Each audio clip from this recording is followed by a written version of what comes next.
Suspended ANC Secretary General Ace Magashule's former personal assistant, Morwadi Cholota, has broken her silence regarding events surrounding her interrogation by the FBI and the Hawks in the U.S.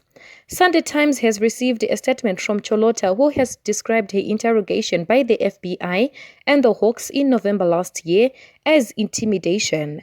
The statement comes just days after the NPA told the Bloemfontein High Court that it would be adding Cholota to the list of accused people in the asbestos eradication case, along with the former boss Magashule and businessman Edwin Sodi.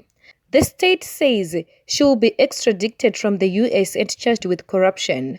According to the NPA, Cholota has not been cooperating with the prosecuting authority, which announced last November that she was the state's key witness. In her statement signed on Saturday, Cholota says she was never informed that she would be a state witness and that her involvement in the trial would only be in relation to the evidence she had already given to the State Capture Commission.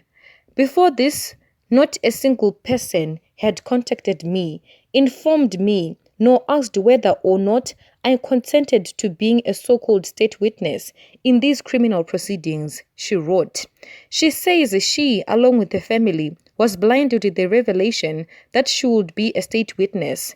Cholota relayed how on the morning of September 2021, she was woken up by loud banging on the door of her apartment in Baltimore by FBI officials.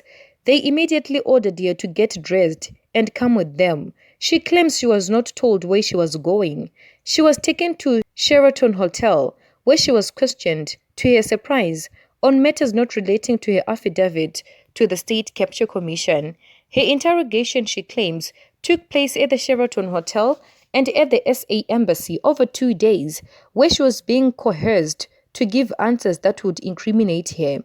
When she was reluctant to answer such questions, Cholota claims the Hawks officials started getting agitated and impatient with her. When the questioning started veering into territory that I felt I was trying to implicate me or incriminate me, I questioned the reason behind such question and indicated that I'll be more comfortable answering such questions after double-checking with a lawyer, as I had not been prepared for that line of questioning and was unsure how to proceed. The officials allegedly refused to allow her to contact her lawyers, she says, telling that they would give her a day to think about her responses and attitude. They would tell me the next day that my answers to their questions was no value to them. She says the second day of her interrogation was at the SA Embassy in Washington, D.C., where she was once again asked questions that would incriminate her. She does not specify the nature of the questions in her statement. This was when they informed her that she left them no choice but for them to treat her as a suspect, and immediately handed her a charge sheet showing she was now charged with corruption, money laundering, and fraud. She maintains that her legal representatives have told her that this was illegal and there was no grounds to charge her. Their decision to intimidate me, threaten, and promptly charge me without reason or grounds is the most bluntly egregious contravention of my constitutional rights and other rights, both as witness and citizen of SA. They effectively detained me within the halls of the SA Embassy, an institution and building that is supposed to be there for the protection of the rights of South Africans, she says. Cholota believes her charges must be dropped with immediate effect after her ordeal reaches NPA boss Shamila Batoyi, Ambassador Nomaindia Mfeketo, and Justice Minister Ronald Lamola.